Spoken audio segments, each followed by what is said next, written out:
Hello बच्चों, today we will be discuss about our introductory lecture. In this we will discuss our syllabus of class 8 science. तो science की जो हमारी NCERT है उसमें total 13 chapter हैं। इसमें हम एक एक करके सारे चैप्टर्स को कवर करेंगे। और फर्स्टली आज हम चैप्टर नंबर 1 जिसका नेम है क्रॉप प्रोडक्शन एंड मैनेजमेंट उसको कवर करेंगे।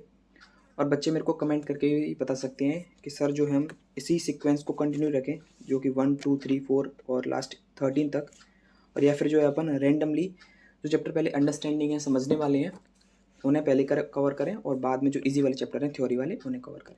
तो बच्चे मेरे को कमेंट करके बता सकते हैं।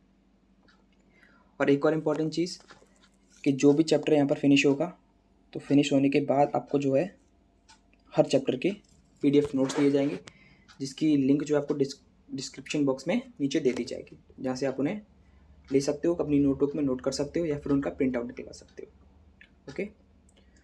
और सबसे इम्पोर्टेंट चीज़, इस वीडियो को जो है अधिक से अधिक बच्चों तक शेयर करें और चैनल को भी सब्सक्राइब कर लें, जिससे कि आपको एट्थ क्लास से रिलेटेड साइंस के लिए कोई भी नोटिफिकेशन इन्फॉर्मेशन होगा आपको मिलता रहेगा। So let's start. Paheli and Boojho went to their uncle's house during the summer vacation. Paheli और बूजो जो हैं एक इंटरेस्टिंग से कैंडिडेट हैं जो कि चैप्टर में आगे भी आएंगे। तो हुआ क्या है कि पहेली और बूजो जो अपने अंकल के घर पर गए हैं अपनी गर्मियों की छुट्टियों के दौरान। Their uncle is a farmer, उनके अंकल फार्मर हैं, किसान हैं। One day they saw some tools like khurpi, sickle, shovel and plough in the field. तो एक दिन उन्हें क्या हुआ, खेत में खुरपी हुई, स्टिकल हुआ, शॉवल हुआ, प्लफ जिसे हल बोलते हैं, यानी कि खुरपी, फावड़ा, जो भी औजार किसान यूज़ करते हैं, प्लफ हल हो गया आपका। तो ये सभी उन्हें दिखाई दिए खेत के अंदर। I want to know where and how we use these tools. Boojho यह जानना चाहता है कि कहाँ पर इन टूल्स को हम यूज़ करते हैं। You have learn that all living organisms require food. हम सभी ये जानते हैं कि हम सभी को जीने के लिए जो है, जितने भी लिविंग ऑर्गेनिजम्स हैं उन्हें जीने के लिए खाने की आवश्यकता यानी कि भोजन की आवश्यकता होती है। Plants can make their food themself, पौधे अपना भोजन स्वयं बनाते हैं। Can you recall how green plant synthesis their own food. क्या आप इस चीज़ को याद कर सकते हो जो कि अपने पहले वाली क्लास यानी कि क्लास 7 में पढ़ा हुआ था कि कैसे जो है पौधे अपना भोजन स्वयं बनाते हैं। Animals including humans can not make their own food, so where do animals get their food from. हम देखते हैं कि वो जो एनिमल्स जो होते हैं, जंतु जो होते हैं, अपना भोजन खुद नहीं बनाते हैं, तो वे अपने भोजन के लिए किन किन चीज़ों पर निर्भर रहते हैं, किन अन्य चीज़ों पर जो है निर्भर रहते हैं, तो उसके बारे में अपन डिस्कस करेंगे। So where do animals get their food from, तो अपना जो भोजन है वो कहाँ से प्राप्त करते हैं। But first of all why do we have to eat food. सबसे पहली और ज़रूरी बात यह है कि हमें भोजन करने की आवश्यकता क्यों होती है। You already know that energy from the food is utilized by organisms for carrying out their various body functions such as digestion, respiration and excretion। यानी कि कहीं ना कहीं हमारी बॉडी के अंदर कई सारे फंक्शंस होते हैं, जैसे कि डाइजेशन हो गया, पाचन का जो क्रिया होती है, रेस्पिरेशन श्वसन की जो क्रिया होती है, एक्सक्रीशन यानी कि जो उत्पादन नहीं बोलेंगे, इसे उत्सर्जन बोलेंगे, उत्सर्जन की जो क्रिया होती है, इन सभी प्रोसेस को कंटिन्यू रखने के लिए हमें कहीं ना कहीं एनर्जी की आवश्यकता होती है। तो वो एनर्जी हमें कहाँ से मिलती है, फूड से मिलती है। We get our food from plants, animals और बोथ। हम अपना फूड या तो किसी अन्य जानवर पर निर्भर हो सकते हैं, जंतु पर निर्भर हो सकते हैं, या फिर किसी पादप से अपना जो भोजन है वो ले सकते हैं।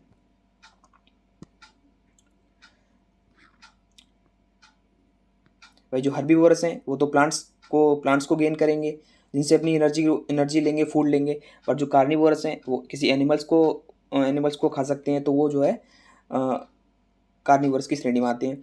Since we all need food, how can we provide food to a large number of people in our country.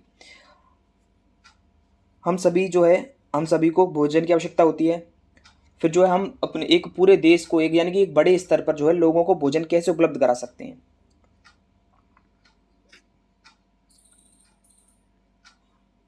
So next, food has to be produced on a large scale, यानी भोजन जो है एक बड़े स्तर पर जो है तैयार किया जाता है। In order to provide food for a large population, regular production, proper management and distribution is necessary, यानी बड़े स्तर पर भोजन को तैयार करने के लिए क्या होता है भाई, in order to provide food for a large population, एक बड़ी समष्टि के लिए भोजन को तैयार करने के लिए रेगुलर प्रोडक्शन यानी कि निरंतर रूप से उत्पादन होना चाहिए, प्रॉपर उसका मैनेजमेंट होना चाहिए कि कैसे उसको जो है मैनेज करना है कि वही बहुत उसकी कमी ना आ जाए कहीं, और कैसे सभी लोगों को लोगों तक समानता से पहुंचाना है, डिस्ट्रीब्यूट करना है उसे, ये सभी एक आवश्यक रूप से हो जाता है। एग्रीकल्चर प्रैक्टिसेस, इसके लिए अपन जो है एक टर्म यूज़ करते हैं एग्रीकल्चर, जो आपको बार बार आएगी यहाँ पर, agriculture. Agriculture, what is agriculture, यानी जो भी खेती से रिलेटेड कल्चर होता है उसे अपन बोलते हैं एग्रीकल्चर। इसके अंतर्गत अपन जो है कई सारी चीज़ें डिस्कस करते हैं, जैसे कि खेती हो गया और फार्मिंग होती हैं, वो सारी इसी के अंदर आती हैं। तो इनकी सारी कई सारी प्रैक्टिस हैं, इस पूरे चैप्टर के अंदर अपन यही डिस्कस करेंगे। Till 10,000 BCE people were nomadic. They were wandering in groups from place to place in search of food and shelters. ये बात चल रही है आदि मानवों के ज़माने की, जब लोग अपने भोजन को ढूंढने के लिए भाई जगह जगह भटका करते थे, शेल्टर्स यानी गुफाओं में रहते थे, जगह जगह पर भोजन को सर्च करते थे, कहीं किसी एनिमल को शिकार कर लिया, उसे खा लिया, पेड़ पत्तों को खा लिया, पौधों को खा लिया, उस समय की बात चल रही। तो उस समय भी भोजन की आवश्यकता थी। दे ate saw fruits and vegetables and started hunting animals for food. वे फलों को खाया करते थे, सब्जियों को खाया करते थे, और उन्होंने जानवरों का शिकार करना स्टार्ट किया। Later they could cultivate land and produce rice, उसके बाद उन्होंने धीरे धीरे जो है भूमि को कल्टिवेट करना स्टार्ट किया और धीरे धीरे खेती करना स्टार्ट किया, और चावल, गेहूँ इत्यादि चीज़ों को जो है उनकी खेती करना स्टार्ट किया। 10 इस प्रकार वॉज बॉर्न एग्रीकल्चर, इस प्रकार जो है एक हम कह सकते हैं कि एग्रीकल्चर सेक्टर का जो है निर्माण हुआ या फिर उद्भवन हुआ। when plants of some kinds when plants of same kind are cultivated at one place on a large scale, it is called crop. तो ये डेफिनेशन आपके लिए बहुत ज़्यादा इंपॉर्टेंट हो जाती है कि जो है क्रॉप की जो डेफिनेशन हो, अगर आपसे कोई पूछे कि क्या होती है तो इसे अपन जो है मेंशन कर सकते हैं। इसे अपन वापस से पढ़ेंगे। when plants of the same kind are cultivated at one place on a large scale, यानी कि समान रूप के पौधों को यदि एक बड़े स्तर पर, बड़े स्केल पर और एक साथ में उगाया जाए और एक पर्टिकुलर एरिया में, इट इज़ कॉल्ड क्रॉप। उसे क्या बोलते हैं? फसल या खेती। क्या कहा जाता है? फसल या खेती जो है कहा जाता है। इस डेफिनेशन को आपको नोट कर लेना है और याद भी करना है। फॉर एग्जाम्पल,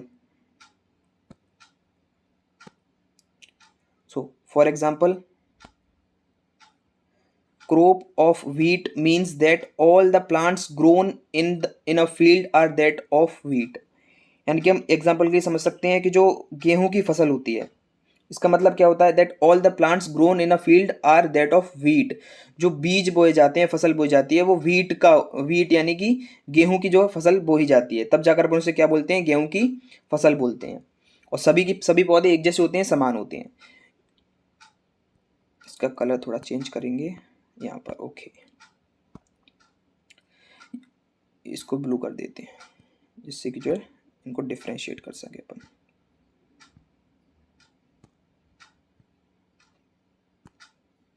ओके, ठीक है।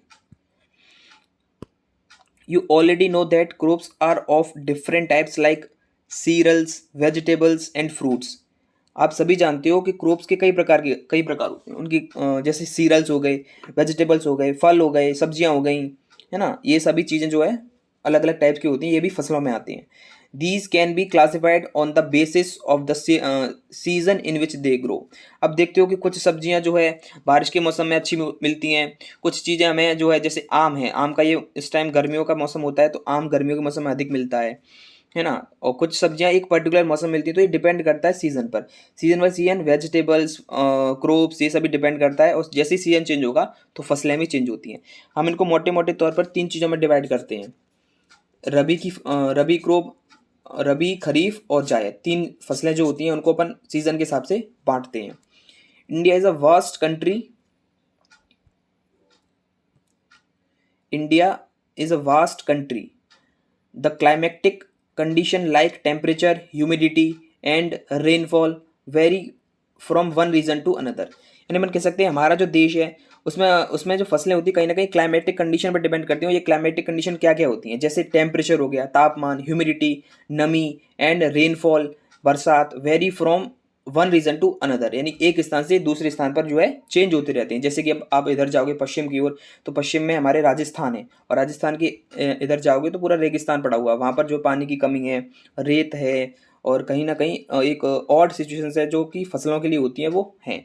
इधर जाओगे आप पूर्वी भारत की तरफ जाओगे तो वहाँ पर जो है काफ़ी अच्छी बरसात होती है। नॉर्थ की तरफ जाओगे तो ठंडा प्रदेश है, साउथ की तरफ जाओगे तो तटीय इलाका है। तो डिपेंड करता है region to region. Accordingly, there is a rich variety of crops grown in different parts of the country. अब यही रीजन है कि हमारे देश में कई विभिन्न प्रकार की फसलें जो उगाई जाती हैं। Different types of variety of crops grown in different parts of our country, भिन्न भिन्न प्रकार की वैरायटीज होती हैं, हमारे देश के भिन्न भिन्न भागों में उगाई जाती हैं। अब हम देखते हैं कि कई दालों के कई प्रकार होते हैं, सब्जियों के कई प्रकार होते हैं, जो आपके गेहूं जो होता है उसके कई प्रकार होते हैं। तो ये सभी डिपेंड करता है region to region. Despite this diversity, two broad cropping patterns can be identified, these are. तो इनको जो अपन कुछ दो बड़े स्तरों पर डिवाइड कर सकते हैं, वो कौन कौन से होंगे। जैसे कि मैंने पहले बताया था आपको, इसमें एक नहीं दिया है जायद वाला, पर दो दिए हैं। एक तो हो गया आपका खरीफ क्रॉप्स और एक है आपका rabi crops, rabi crops and kharif crops.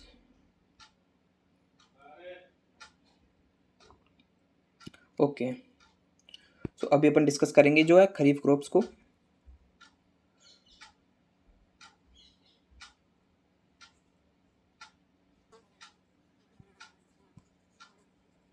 Okay. The crops which are sown in the rainy season are called kharif crops। जो कि बरसात के मौसम में देखी जाती हैं वो फसलें, उन्हें अपन क्या बोलते हैं, खरीफ की फसलें या खरीफ क्रॉप्स कहा जाता है।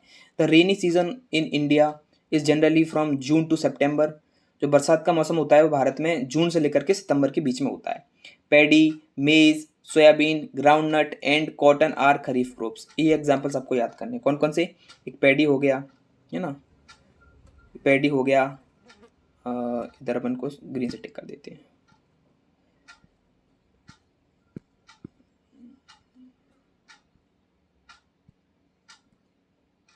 Paddy, maize, soybean, groundnut and cotton are kharif crops.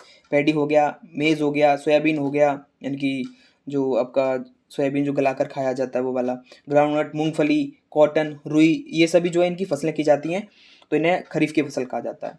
अब आता है rabi crops. The crops grown in the winter season, फसलें जो कि बोई जाती हैं सर्दियों के मौसमों में। किसमें, सर्दियों के मौसम में जो फसलें बोई जाती हैं। The crops grown in the winter season October to March, उनका टाइम होता है अक्टूबर से लेकर के मार्च तक के बीच में। आर कॉल्ड रबी क्रॉप्स, उन्हें रबी क्रॉप्स कहा जाता है। Examples of rabi crops are wheat, gram, pea, mustard and linseed. ये सभी जो एग्जाम्पल्स हैं किसके, आपके रबी क्रॉप्स के।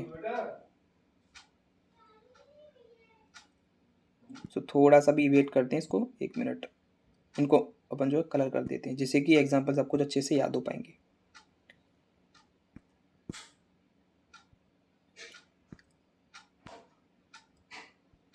वीट हो गया, ग्राम हो गया, पी हो गया, गेहूं, ग्राम भी एक फसल होती है, पी मटर, मस्टर्ड सरसों, लिनसीड, इन सभी को जो है एग्जाम्पल आपको याद रखनी है।